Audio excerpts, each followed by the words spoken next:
If you're like me, you've probably spent the last few hours going down a rabbit hole on YouTube because you saw a really pretty market vlog and thought, hey, I want to do that. Well, you've come to the right place.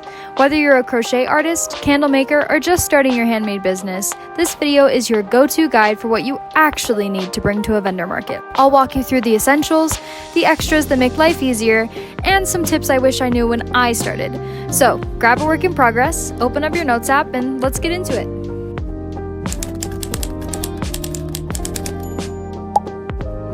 So the first things that I'm going to talk about are your absolute must-haves, things that you can't show up to a market without.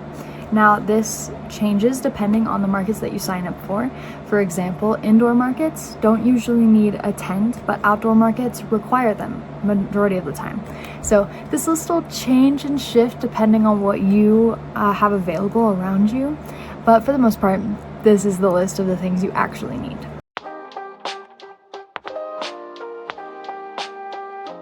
So first, kind of obviously, you need some products to sell. Personally, I sell crochet items, and if you are also in the world of crochet and you're looking for products to sell, I actually have a video, I'll link it up here, where I detail everything that I bring to my markets crochet-wise and all of the patterns that I use for them. So go check that out if you're looking for some crochet pattern inspo. But what if crochet is not your thing? Well, then you need to find something that you absolutely love to do, and that you're absolutely going to love to do whenever you do it for the millionth time. Because as we all know, markets go on for a very long time, and you need to make enough stock to fit the supply and demand, you know what I mean? You need to find something that you're really passionate about. For me, that's crochet. For others, it's candle making. There's so many different things out there. You can make art, prints, things like that. I would stress that you're gonna wanna find something that is unique to you and not something that a ton of other people are gonna be selling at markets, because markets can be kind of cutthroat, and if you are just selling the same thing as the person next to you, what's gonna make the customer go to your booth instead of their booth? So I would recommend finding something either unique to you, something you're passionate about, or something that people really need. And if it's all three, then you're gonna have great success at your market. And if one of those categories is lacking for your product, then like I said, you need to find a way to make it so that the customer chooses you instead of the person who's selling the same thing. So if you can find something like that where, hey, I want to make candles, but everybody's making Christmas candles. What if I do something different? Something like that. The next thing that you're going to need for a market is a table. I recommend a 6-foot table. Majority of markets that are indoors that don't do tents just give you a 6x4 space. So you want to maximize the space that they give you. If that's a 10x10 tent space, you still need to maximize the space. So the way that you're going to do that is by getting a table that's the exact space that you need. And using displays, but we'll talk about that later. You definitely want to get one that's sturdy and not going to break on you, because worst case scenario, you have all of your expensive products that you've put time and energy into put on this table and it breaks. And all of your products go flying everywhere and they break or they get ruined. We don't want that. So this is not something where I would pick the cheapest option. I would find something that's really heavy duty that has a lock on it, and remember to always lock your table, because I have seen some tables just and break, and that's not fun for anyone, and you especially don't want that happening in front of customers. So do not skimp out on the table. Find a good one. I have all of the stuff that I use linked in my description below. Feel free not to click it, but if you just want a quick and easy way to be like, oh yeah, she talked about this, I want this, then it's down there for you. But no pressure to buy from that link at all. I'm just telling you what I use, and they've worked for me since I got my table since October of 2024, and it is now July of 2025, and it has never once broke on me. And all of my other stuff hasn't broke either, so that's just there for you if you want it. The next thing you're going to need is cash. A lot of people will pay in cash and will specifically bring a certain amount of cash to markets. that they won't spend over. So you're going to need some change for people. I sell only with like round dollar numbers. I don't use like change, like cents or anything. So I don't have to worry about that. But if you are selling something where cents is a part of it, then you will need cents as well. And I use a cash box.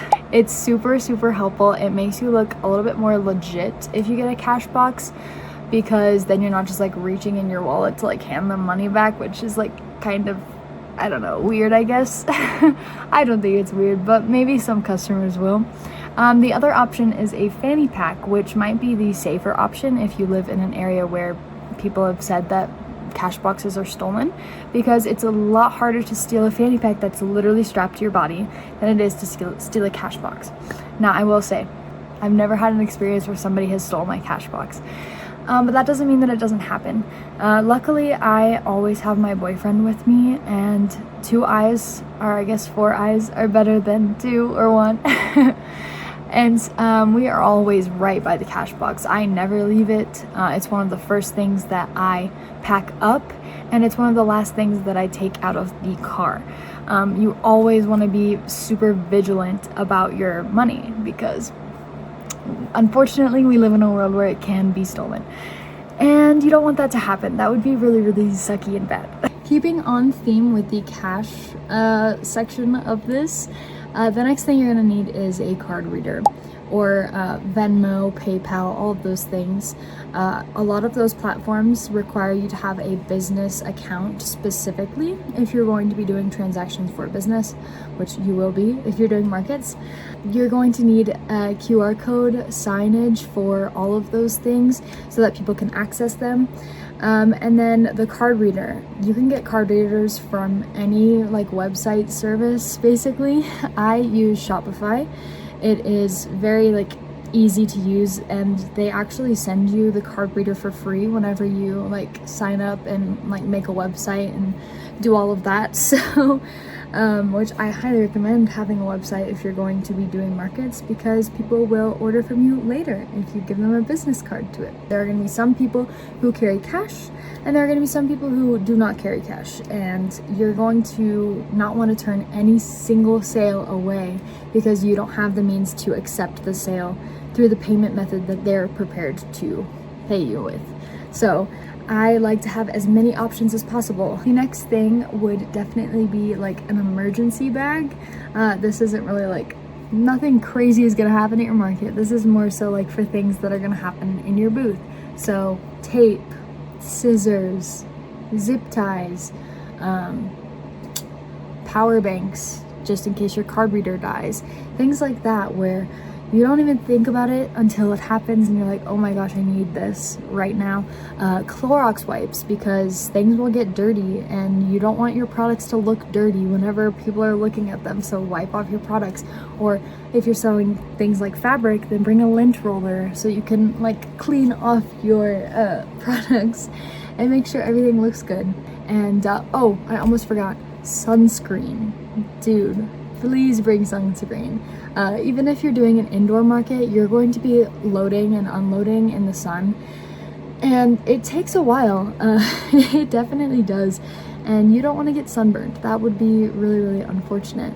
But this is especially important for the people who are doing outdoor markets with tents. Even though you have a tent, that doesn't mean that you are going to be in the shade the entire market, because the sun will move, obviously, or I guess will move. The earth will move and the sun beams will move, and yeah, you really don't want to get sunburned. And I could be saying this with the emphatic energy that I am, because I am very pale, but everyone should wear sunscreen anyway. The last thing that I would say, that's not really a thing but more of a tip, you need to check the weather before every market, like 2 days in advance, 1 day in advance, and then the morning of, because things change and you don't want to be caught unawares, especially if you're doing an outdoor market. Rain can really put a damper on the market if you're not prepared for it. So definitely check the weather. Also check the wind. If you like go in the weather app and you like scroll down, I'll put like a little screen recording here. If you scroll down and click on the wind, you can like look forward in the weeks and see when your actual market is, and then check and see how bad the wind is gonna be, because we've all heard the horror stories of tents flying away and hurting people, and that's the last thing that you want to happen. So definitely check the wind and bring extra weights if necessary. I always bring weights to every market, no matter how windy it's going to be, because it's better to be safe than sorry.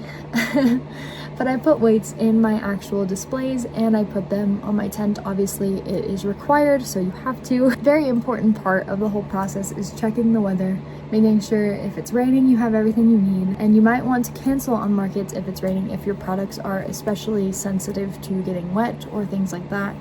It's just very important to know what's going to happen. Okay, so for the second part of this video, I want to talk about things that are nice to have.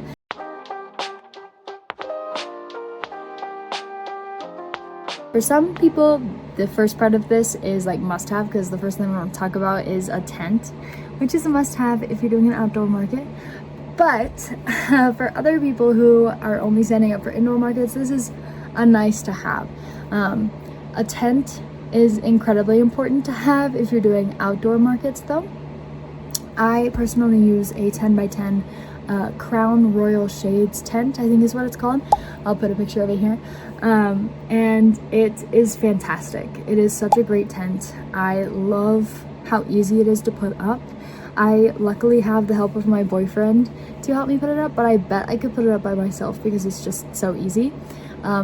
There are a ton of tutorials on how to put up tents once you buy them, and the companies usually send an instruction manual, but it's literally like you spread it out, you fix the top, the cover is already on it, and then you spread out the legs of the tent and then raise them, and it's done. So that's pretty nice. And very, very helpful. I started out doing indoor markets, so I didn't get a tent until I asked for it for Christmas. So from October to December, I was only doing indoor markets, so it didn't really matter that I had a tent, but I wanted to get one because I didn't want to close my options off. And this is why it's in the nice to have category, especially for indoor vendors, is because you don't want to be confined to the markets that are only indoors. You want to have access to all of the markets that you can possibly do. So having a tent as a backup, just in case I get accepted into an outdoor market, is super, super nice and very helpful. And in the same vein of tents is tent weights. A lot of tents come with weights, but I don't recommend the weights that they come with because they can very easily break, and you don't want that to happen. So I recommend buying separate weights that are like super duper heavy duty, do not break. A lot of people use like the metal circle ones. I'll put a picture up here. And a lot of people use the sandbag ones. I use the sandbag ones, although I'm hoping to upgrade one day to the metal ones. That would be so nice. Maybe next Christmas. But yeah, I'll put both of them in the description so you can choose what you want. There are so many instances where people have been like asking around and being like, hey, does anybody have an extra weight? And you don't want to be that person. You want to be completely prepared for your market and not be relying on anyone else to just randomly bring an extra. You definitely need weights on each leg of your tent, not just 3, not just 2, and definitely not just 1. All 4 legs. My market specifically requires 20 pounds of weight on each leg, and we live in a pretty windy area because I live in a mountain town, so it's so important, and you really don't want your tent flying away and hurting anybody. So if you have a tent, the tent weights are a must-have. But if you don't have a tent, then they're nice to have. So the next thing, I kind of mentioned it earlier, but the next thing is signage and displays. You need signage and displays, especially your price signs. I can't tell you how many times I have walked into a booth and the prices are not visible, and I don't want to ask about the prices, so I just leave. Very rarely do people ask me like, oh my gosh, how much is this? And that is because I put prices out, but people don't want to ask you that question, because if you say a number that they don't want to pay, then it's kind of awkward for them, and you do not want to make your customer feel awkward at all. You want them to feel like, this is the coolest place ever, I want to spend my money here. And the way to do that is to make everything super visible. So like I said, having a sign with what they can pay with, having an info sign about yourself. Like, people are very rarely going to be like, tell me about you and your business. But some people are curious. So if you want to have a sign that's like all about me type of thing, it helps you create a personal connection with people without even have to say anything. The other signs you're going to need are price signs. I personally use the chalkboard little like clothespin signs that I can just stick in front of my products or on the display itself. And then for the clothing items, I have written price tags. So if people are looking through my clothing, then they can just pick up the price tag and they know exactly how much they would pay for that. That is a definite must, is the price signs. But the would be nice is the like all about me sign, or just signs explaining your business, things like that. It just looks nice, and especially if you make it all cohesive in color and theme, then it just brings people's eyes to your booth instead of somebody who doesn't have that type of decorum. And then displays. You can definitely go to a market, and I would highly recommend your first market be like super bare bones because you don't even know what to expect. But you can definitely go to a market with just your products laying on the table and sitting on the table, or like you use a basket that you have at home. I wouldn't recommend going out and buying new displays just for your market, even though that's what I did because I'm crazy. But don't listen to me. Do as I say, not as I do. It would be nice to have maybe your second market, your first market went really well, and you're like, I really want to like put some money back into my business and like increase my sales. Then the next thing that I would say is to buy some displays. I personally bought my displays to be super bare bones so that I could decorate them and make them my own. I actually have one right here. I bought a styrofoam head and then I discified it. It was super fun. You can actually watch the video that I upgraded my vendor booth with all of these like DIY projects, I guess. Right up in the corner if you click that. But yeah, I discified it because that is like very on brand for my brand. And I also have some wooden displays that are like flat, and they just came normal wood, and I decided to paint them. And I also have some metal like bins that you can stack because height is so important. If people are walking by your market and everything is below their sight line, they're not going to see it whenever they just scan the perimeter of the market. But if you have all of your products raised at eye level, then people are more likely to stop. It's science. It's real, I promise. The displays aren't really needed per se, but it definitely helps with making sales and bringing people in. So I would recommend them. The next thing that would be nice to have, but honestly for me it's a need, is a chair, because you're gonna be out there for hours, and for some markets you're gonna be standing the whole time because it's just gonna be so busy and you're not even gonna notice that you don't have a chair. But for some markets it's pretty slow and you're gonna have times where nobody's in your booth and you're gonna want to give your legs a break. So definitely bring a chair. I use just a simple fold-out one, but I've also seen people use like lawn chairs. Me personally, I like that my chair is smaller because then it's much easier to get out of quickly whenever people ask me questions. Or it's also just takes up less space, and that is something that you're not gonna have a lot of, especially if you're indoor, because majority of the time the way they set up the tables is like you have your table, then your chair, and then right behind you is somebody else's chair and then their table. So you have like zero room behind the table for you to just like have a huge lawn chair. And it's just nicer to your neighbors on the like indoor markets if you have a smaller chair that doesn't take up so much room. For your 10 by 10 tent space chairs, it really doesn't matter how much space it takes up, but for me, I like having my back area super clear and clean because then it's easier for me to like pull out my shopping bags, my business cards, things like that whenever I need to replenish plushies, things like that. So I like having a smaller chair, but that's still comfortable. The next thing that is super nice to have, and this is more of a customer thing than a you thing, but you can use it to your advantage, is shopping bags. You can brand your shopping bags. For me, I ordered a custom stamp off of Etsy. I will link the Etsy shop down below that I used. It was, I think, pickled stamps, and they were perfect. They got my design perfect and sent it to me within like 4 days, which is crazy. But yeah, I stamped all of my bags, and I just bought some like craft paper brown bags off of Amazon and stamped all of them. And it makes it easier for customers who buy multiples of your items to hold all of their items without like it spilling out of their arms. It's just nicer for them. And guess what? If they're carrying a branded shopping bag, that's free advertisement, baby. People are walking around that market and they see that cute little bag that you stamped and they're like, somebody sells crochet here? Somebody sells candles here? Let me go check out that booth. Where is that booth? So yeah, you definitely want to have some shopping bags if you want to get into that free advertisement and help out your customers at the same time. The next thing that I want to talk about, it kind of goes hand in hand with your shopping bags, is cohesive branding. Now for me, that means I have business cards with my logo on it. I have a banner with my logo on it. I have a sign with my logo on it, and my shopping bags with my logo on it.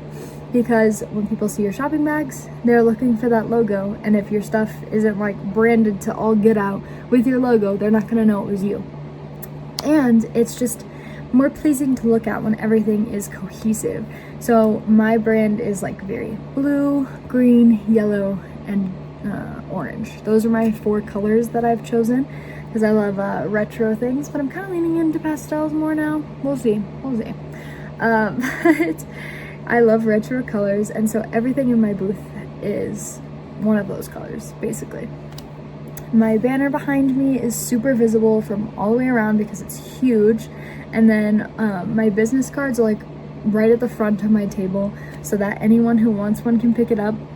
And yeah, everything's cohesive. It looks really good, and honestly, maybe I'm just like picky and like I like design, but I feel like most people will walk straight past a booth that doesn't have any branding because they don't know what to really expect, versus if they see a booth that's like, there's a banner, everything's cohesive, it looks good, it like is nice to look at, they're gonna walk into that booth 9 times out of 10 way more often than a booth that doesn't have that. Now, you don't need it. Your products can speak for themselves.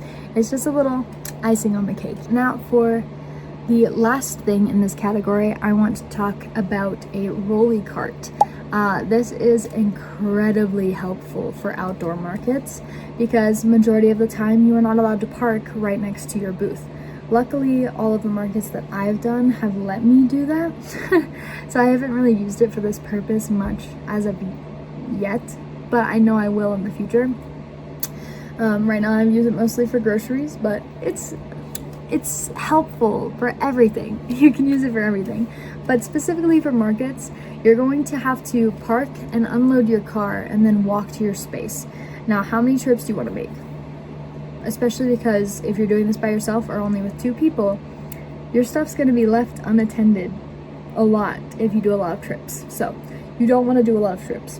What you do want to do is get a rolly cart and then fill the rolly cart with as much things as you possibly can fit in there, so you don't have to make a million trips. It's easier on your back, it's easier on you and your sanity, and that's what you want to have on your market day, is to just everything go easy breezy beautiful and not have to stress about anything.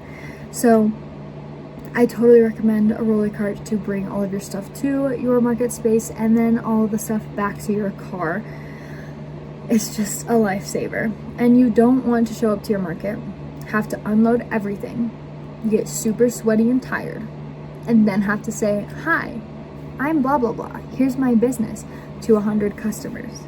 No, you want to be looking fine and fresh, you want to be smelling good, you want to be looking good.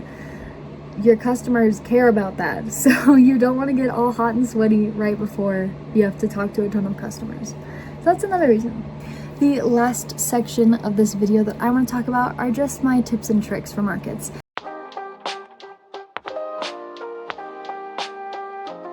I've been doing markets for almost a year now. In October, it will be a year, and that's only a few months away. So yeah, I've done a market every month, and then for March and April, I did 4 every month.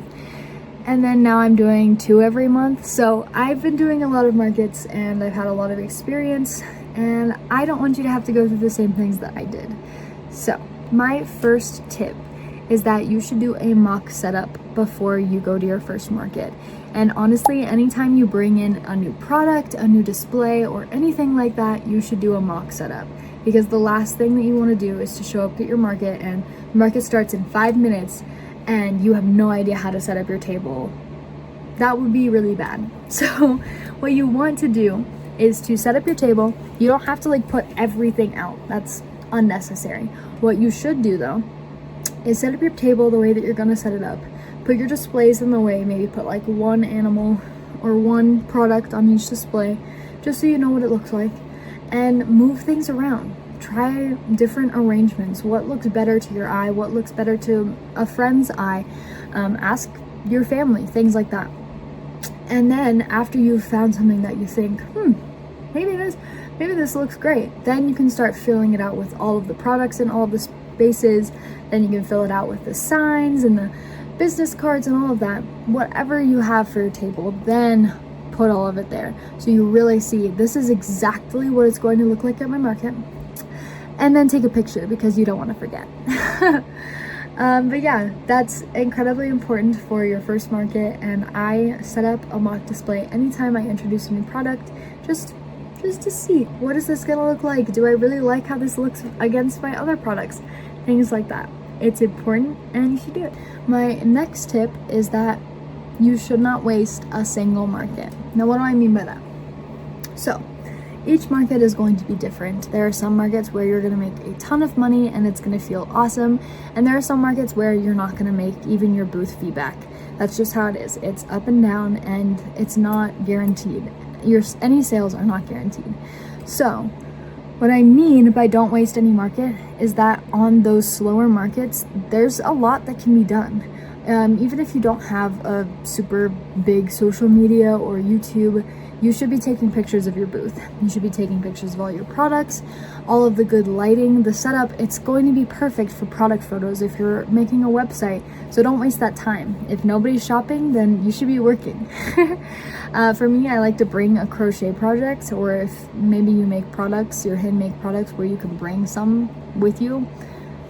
Keep your hands busy. It's actually a great conversation starter. Majority of the time that I'm crocheting at my booth, people will walk up and be like, oh my gosh, that's so pretty, what are you making? Things like that. And those conversations are very, very good. Even if they don't make a sale, other people are listening and they get to hear about how much you care about the products that you make, and that incentivizes people to buy. And yeah, back to the photo thing. I personally, because I do a lot of social media and YouTube, I'm always recording at my booth and doing all of that. And if you're not a social media person, I would recommend getting into it, because that is the #1 best way to like advertise your products for free. Like, you don't have to pay for YouTube, you don't have to pay for Instagram or TikTok or any of those things. So use them. Like, anywhere that you can save money is just perfect for business. So yeah, get into it. You don't have to post every day. You don't have to have this crazy schedule where you're just falling behind and you get so overwhelmed that you don't even have time to do your actual business. No, don't do that. But if you can think about it beforehand, which I highly recommend, you can tell the people that you follow or that live near you that, hey, I'm doing this market on this day and you should show up. If you advertise that you're going to this market, I guarantee you're gonna have a few people that maybe wouldn't have showed up unless you advertised it. So always advertise where you're going to be and when for your markets, and then post a little recap. Be like, thank you guys so much for coming out to support me at markets and things like that, because the people that buy things from you will hopefully go to your business card, QR code, or whatever you use, and follow you on social media as well. And if they see like, oh my gosh, she's really appreciative, or he's really loving that these people are here and buying his products, that connection is so important. It's so important.